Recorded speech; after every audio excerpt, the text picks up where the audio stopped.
Point of order එක මොකද කරුවා මන්ත්‍රීතුමා? නියෝජ්‍ය කතානායකතුමනි, 2017 අංක 17 දරන පළාත් සභා ඡන්ද විමසීමේ සංශෝධන පනත කෙරෙහි අවධානය යොමු කරනවා ගරු එමතුමාගේ. මේක ඉතා පැහැදිලිව කියනවා එම සීමා නිර්ණ කමිටුව විසින් වාර්තාව ඔබතුමා වෙත බාර දුන්නාට පසුව, ඒ කියන්නේ කමිටුව විසින් එහි වාර්තාව අමාත්‍යවරයා වෙත ඉදිරිපත් කරනු ලැබිය යුතු අතර ඔහු විසින් එම වාර්තාව තමා වෙත ලැබීමෙන් පසු සති දෙකකට කාලයක් ඇතුළත පාර්ලිමේන්තුවට සභාගත කරන්න ඕන. ඒතර මේ පාර්ලිමේන්තුවේ අපි සභාගත ලේඛන හොයලා බලපුවාම මාර්තු මාසයේ 8 වෙනිදා තමුන්නාන්සේ මෙම වාර්තාව මේ පාර්ලිමේන්තුවට සභාගත කරලා තිබෙනවා. පාර්ලිමේන්තුවේ 3න් 2ක අනුමැතිය ලබා ගැනීම අපේක්ෂාවයි. ඒක එහෙම සඳහන් වෙනවා. ඒ සඳහා පක්ෂව ඡන්දය දෙනු ලබන මුළු පාර්ලිමේන්තු මන්ත්‍රීවරුන් සංඛ්‍යාවෙන් 3න් 2කට නොඅඩු ඡන්දයෙන් අනුමත කරනු ලැබීම සඳහා පාර්ලිමේන්තුව සභාගත කර යුතුය. මෙම තමයි තියෙන්නේ. ඊට පස්සේ මොකද කියන්නේ? වාර්තාව සභාගත කිරීමෙන් පසු එක් මාසික කාලයක් ඇතුළත, ඒ කියන්නේ මාර්තු 8 සභාගත කරා නම් අප්‍රේල් මාසේ 8 වෙනිදාට පෙර ඇතුළත දෙවන උපවගන්තියේ නියමයන් ප්‍රකාරව එම වාර්තාව පාර්ලිමේන්තුව විසින් අනුමත කරනු නොලබන විට කතානායකවරයා විසින් අග්‍රාමාත්‍යවරයාගේ ප්‍රධානත්වයෙන් යුත් ප්‍රධාන ජනවර්ගයන් නියෝජනය කරනු ලබන තැනැත්තන්ගෙන් 5 දෙනෙකු සමන්විත සමාලෝචන කමිටුවක් පත් කරන ලැබිය යුත්තේ. දැන් තමුන්නාන්සේ අද මේ වාර්තාව ඉදිරිපත් කරලා අද විවාදයට අරගෙන ඡන්ද විමසීමට ලක් කරනවා. මොකද්ද මේකේ තියෙන වළංගුතාවය? මාර්තු මාසයේ 8 වෙනිදාගෙන් ඉදිරිපත් කරලා නම් අප්‍රේල් මාසයේ 8 වෙනිදාට පෙර තමයි පනතට අනුව මේ පාර්ලිමේන්තු විවාදයට පත් කර ඡන්දයකට ගත යුතු තිබෙන්නේ. නමුත් දැන් අප්‍රේල් මාසයේ 8 සිට මාස 5කට ආසන්න කාලයක් ගත වෙමින් තිබෙනවා. ඒ නිසා දැන් තමුන්නාන්සේ මෙම සභාවට මෙම වාර්තාව ඉදිරිපත් කරලා ඡන්ද විමසීමක් හෝ අනුමත කර ගැනීමක් හෝ අපේක්ෂා කරන්නේ කුමක්ද? මේ පනත අනුව තවදුරටත් එවැනි වාර්තාවක් ගරු නියෝජ්‍ය කතානායකතුමනි මේ පාර්ලිමේන්තු විවාද කරන්න හෝ ඡන්ද විමසීමට ලක් කරන්න ඉඩක් නැහැ. මේ පනත අනුව තිබෙන මාසයක් ඇතුළත ඒ පාර්ලිමේන්තු ඉදිරිපත් කර විවාදයට ලක් කළ යුතුයි කියලා. දැන් තමුන්නාන්සේ මාස 5කට පස්සේ පාර්ලිමේන්තු විවාදයකට භාජනය කරන්න හදන මොකක්ද ඒකේ හේතුව? ගරු Faisal මුස්තෆා එමතුමා. I concede that I tabled this on the 8th of March 2018. Consequent to that, the party leaders discussed, take it out of the business. However, laws are passed, some are directory and mandatory. The fact that it was not taken up within a month does not take away the statutory flavor that it can be taken up now. So there was a discussion between party leaders. There were consistent dialogue headed by the Honorable Prime Minister to see whatever changes could be made. However, that doesn't preclude Parliament from taking this up today and debating and voting. So the fact, Honorable Kumar Dissanayake මන්ත්‍රීතුමනි, ඔබතුමා කියන එක ඇත්ත, මාසයකින් මේක පාර්ලිමේන්තුවේ ඉදිරිපත් කර යුතුයි. හැබැයි ඉදිරිපත් කළ නැති හේයින්ම ඒකේ නෛතික වළංගුතාවය අවශ්‍ය වෙන්නේ නැහැ. Because it is directly and not mandatory. The fact that an act which should have been done during a specific time in Parliament, the fact that it has taken place later does not take the statutory flavor of it, that it cannot be done. Therefore, I respectfully state, මේ ගරු සභාවට මම ප්‍රකාශ කරනවා මේක මාර්තු 8 වෙනිදා තමයි මම ඉදිරිපත් කළේ. මාස 5ක පක්ෂ නායකයන් මේ ගැන සාකච්ඡා කරලා පාර්ලිමේන්තුවේ ඉදිරිපත් කරේ නැහැ. හැබැයි ඒ හේතුව මත අද ඉදිරිපත් කිරීම සම්බන්ධව වළංගුතාවය හබ කරන්න බෑ ඒ පදනම මත ගරු කතානායකතුමනි. අනුරාධනායක මන්ත්‍රීතුමා. දැන් පක්ෂ නායක රැස්වීම එකඟ වෙලා මේ අප්‍රේල් මාසයේ 8 වෙනිදාට පෙර විවාදයකට දිනයක් තීරණය කරේ නැත්නම් ඒක වෙනම ප්‍රශ්නයක්. පක්ෂ නායකයින්ට කිසිදු අයිතියක් නැහැ. අය බලයක් ලබා දීලා නැහැ. පනතේ තියෙන වගන්ති වලට ප්‍රකාරව කටයුතු කරනවා හැරුණකොට වෙන ආකාරයෙන් කටයුතු කරන්න. එතකොට පක්ෂ නායක රැස්වීම හෝ කතානායකවරයා ඔබතුමා හෝ අමාත්‍යවරයා හැටියට ඔබ හෝ අපි කවුරුත් බැඳී සිටින මේ පාර්ලිමේන්තුවේ 3න් 2කින් සම්මත කරලාද පනතට අනුරූපී වන පරිදි. ඒ පනතේ පැහැදිලිව සඳහන් කොට තිබෙනවා සීමා නිර්ණ වාර්තාව ඔබතුමාට ලබා දී මාසයක් ගත වීමට ඔබතුමා සති දෙකක් ඇතුළත සභාගත කරන්න ඕන. සභාගත කරලා මාසයක් යන්න පෙර මේ පාර්ලිමේන්තු විවාදයට ලක් කළ යුතුයි කියලා. දැන් එය අවසන් වී තිබෙන්නේ. දැන් තව දුරටත් මේ පාර්ලිමේන්තුවේ විවාද කරන්න කුමක් වෙනුවෙන්ද? තව දුරටත් මේ පාර්ලිමේන්තුවේ ඡන්ද විමසන්නේ කුමක් වෙනුවෙන්ද? පනතට අනුව මේ අවචන සීමා නිර්ණ වාර්තාව අදාළ ක්‍රියාමාර්ග වෙනුවෙන් ඉදිරි පියවර අරගෙන නැහැ. ඒක තමයි දැන් සිද්ධ වෙලා තිබෙන්නේ. නිසා තවදුරටත් මේ පාර්ලිමේන්තුවේ කාලය නැති කරමින් මේක විවාද කරමින් මේ ඡන්ද විමසීම් කරමින් මොකද මේ කරමින් තිබෙන්නේ? දැන් ගරු කතානායකතුමා ඇමතුමාට බලය පවරලා තිබෙන්නේ මේ පනතකින් මේ පාර්ලිමේන්තුව නීතිය සම්පාදනය කරලා ඒ සම්පාදනය කරපු නීතිය අනුව කටයුතු කරන තමයි ඔබතුමාට බලය තිබෙනවා. ඔබතුමාට හිතීතු ආකාරයේ බලය වැඩ කරන්න බෑ. ඔබතුමාට රාමුවක් දීලා තිබෙනවා. ඒ රාමුව තමයි මේ පනත සඳහන් වී තිබෙන්නේ. මේ සීමා නිර්ණ වාර්තාව සඳහා ලබා දී තියෙන රාමුව තමයි ඉදිරිපත් කොට මාසයක් යන්න මත්තෙන් පාර්ලිමේන්තු විවාද කොට සම්මත කරගත යුතුයි. මාස 5කට පමණ පමා වී තිබෙනවා නම් පනතේ අදාළ වගන්ති තමුන්වහන්සේ උල්ලංඝනය කරලා තිබෙන්නේ. ඒ පක්ෂ නායක රැස්වීම තීරණ ගත්තද නැද්ද කියන එක අදාළ නැහැ. දැන් පාර්ලිමේන්තුව හමු වී තිබෙන්නේ මේ පනතට අනුව තමුන්වහන්සේ මේක ඉදිරිපත් කරනවද නැද්ද? ගරු Pfizer මුස්තෆා ඇමතුමා. Honorable Deputy Speaker, I have not violated any provision of the Act. The reason being that I tabled it to Parliament. The business of Parliament is not decided by me. It is decided by, but in any event, Honorable Andrakumara Dissanayaka's position, the fact that it was not tabled within a month, that it cannot be tabled now, I say with great respect, is not in terms of the law. The fact that it was not tabled within a month does not take the statutory flavor that it cannot be tabled now. And also very clearly, as the minister, within 14 days from the receipt, I have to table it. I have tabled it. Then the order of the day-to-day functions of the House is beyond my ambit. So as the Minister of Local Government and Provincial Council, I tabled it to the House. It was on the order paper. Subsequently, it was decided to take it out of the order paper and table it on a different day. ගරු මන්ත්‍රීතුමා.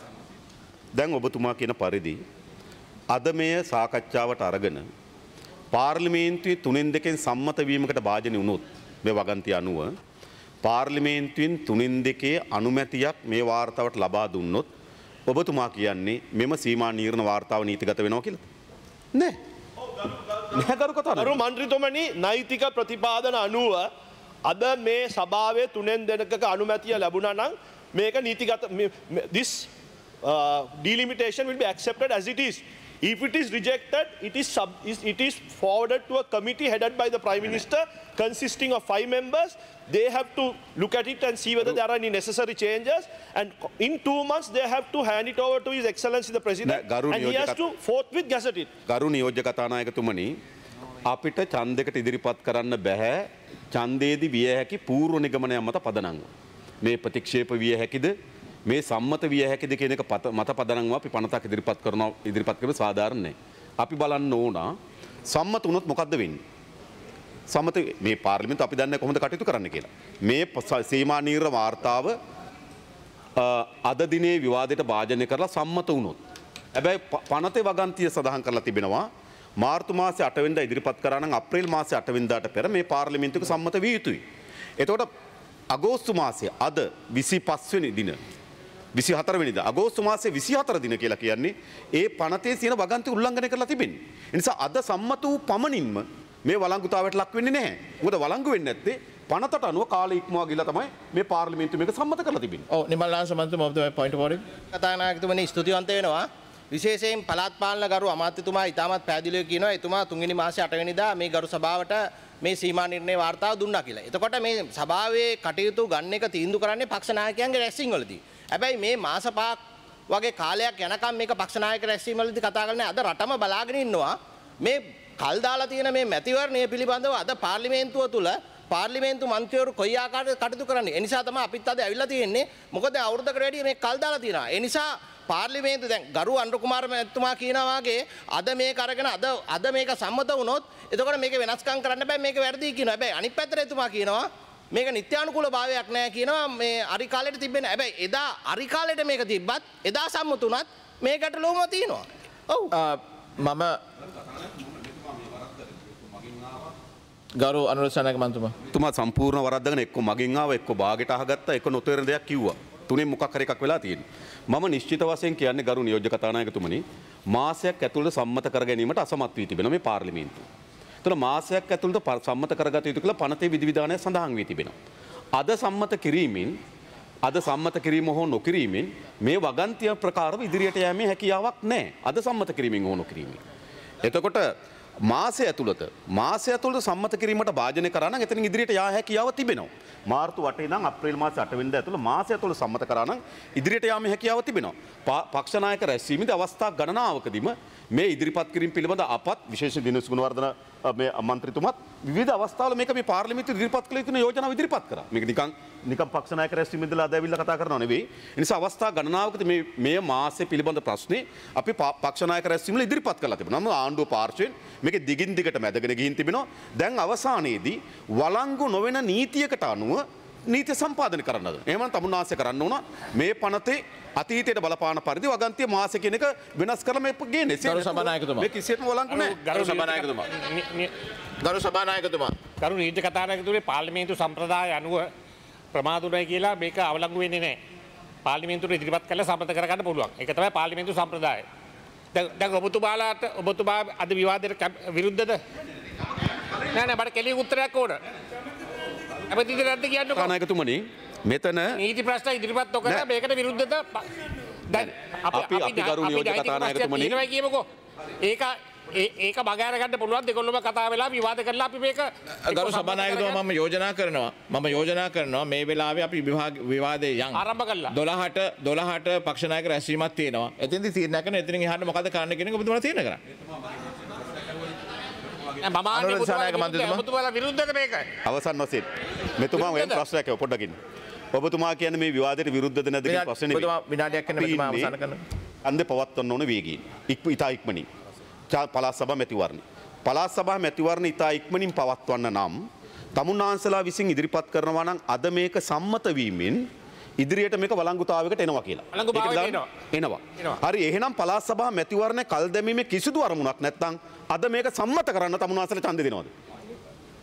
සම්මත කරන්න ඡන්දෙ දෙනවද? ඡන්දෙට දානවා. නෑ මොකද කියන්නේ? දැන් තමුන්නාන්ස ඉස්සලා කරේ විරුද්ධව ඡන්දෙ දෙන්න කියලා. දැන් තමුන්නාන්ස ඉස්සලා කරේ විරුද්ධව ඡන්දෙ දෙන්න කියලා. ෆයිසර් මුස්තෆා තමුන්නාන්ස කව විරුද්ධව ඡන්දෙ දෙන්නේ. විරුද්ධව ඡන්දෙ දෙන්නේ අපි Order please. Order please. Order please. Honorable Deputy Speaker. Order please. ගරු ෆයිසර් මුස්තෆා එමතුමාට කතා කරන්න. Honorable Deputy Speaker. ගරු සභානායකතුමා අවස්ථාවක් දෙන්න ගරු ෆයිසර් මුස්තෆා එමතුමාට. මන්ත්‍රීතුමනි සමාවෙන්න. ගරු අනුර කුමාර දිසානායකතුමනි මට ගරු මම කතා කරන එක පොඩ්ඩක් විනාඩියක් දෙන්න. ගරු අනුර දිසානායක මන්ත්‍රීතුමා. දැන් ඔබතුමාලගේ පැත්තේ තර්කය තමයි අද මේක සම්මත වෙනවා නම් මේක වළංගුයි. හොඳයි. අද මේක සම්මත වෙනවා නම් වළංගුයි. ගරු නියෝජ්‍ය කතාන මේක සම්මත වෙනවා නම් වළංගු නම් අද මේ පාර්ලිමේන්තුව මේක සම්මත කරනවා. මේ පාර්ලිමේන්තුව අද මේක සම්මත කරන්නේ නැත්නම් මැතිවරණ කල් යනවා. ඒ නිසා තමුන්නාන්සේගේ අපේක්ෂාව. ඔබතුමා කතා කරන්න. ෆයිසර් මුස්තෆා එමතුමා කතා කරන්න ඔබතුමා. ගරු අනුර කුමාර දිසානායක මන්ත්‍රීතුමනි ගරු අනුර කුමාර දිසානායක මන්ත්‍රීතුමනි ගරු order please. ගරු දිසානායක මන්ත්‍රීතුමනි මේ අද පාර්ලිමේන්තුවට ඉදිරිපත් කරන්නේ සීමා නිර්ණ වාර්තාව. මේ වාර්තාව සම්බන්ධයෙන් මේ සභාවේ 225 කින් දෙනෙකුගේ අදහස් ඉදිරිපත් කරන්න පුළුවන්. මෙතන බහුතරයේ අකමැත්තක් තියෙනවා නම් 3-2 ලැබුණ සුළු පක්ෂයේ ආරක්ෂාව තකා රවුෆ් හකීම් ඇමතුමා රිෂාඩ් බදුඩ් නිසා මනෝ ගණේෂන් ඇමතිවරු ඉල්ලීමක් කරා සුළු ජාතික පක්ෂවල ආරක්ෂා සඳහා මේක 3-2 සම්මත වුණේ නැත්නම් අගමැතිතුමාගේ ප්‍රධානත්වයෙන් කොමිටුවකින් මේ සම්බන්ධයෙන් සලකා බලලා මාස දෙකක සංශෝධන සහිත වාර්තාවක් අතිගරු ජනාධිපතිතුමාට ඉදිරිපත් කරන්න. පළාත් පාලන ඡන්දෙදී අභියාචනා ක්‍රියාදාමයක් තිබ්බා. ඔබතුමා දන්නවා පළාත් පාලන ඡන්දෙදී සීමා නිර්ණය කොමිටුවක් තිබ්බා. ඒ අභියාචන කොමිටුවේ අභිමතය පළාත් සභා පළාත් පාලන ඇමතුමාට තිබ්බා. ඒකෙදී අපි වෙනස්කම් කරා. ඒ අභියාචනා ක්‍රියාදාමයෙන් පස්සේ අපි ඒක ගැසට් කරා. අද මේක ඡන්දේ කල් දැමීමේ ප්‍රශ්නයක් නෙවෙයි.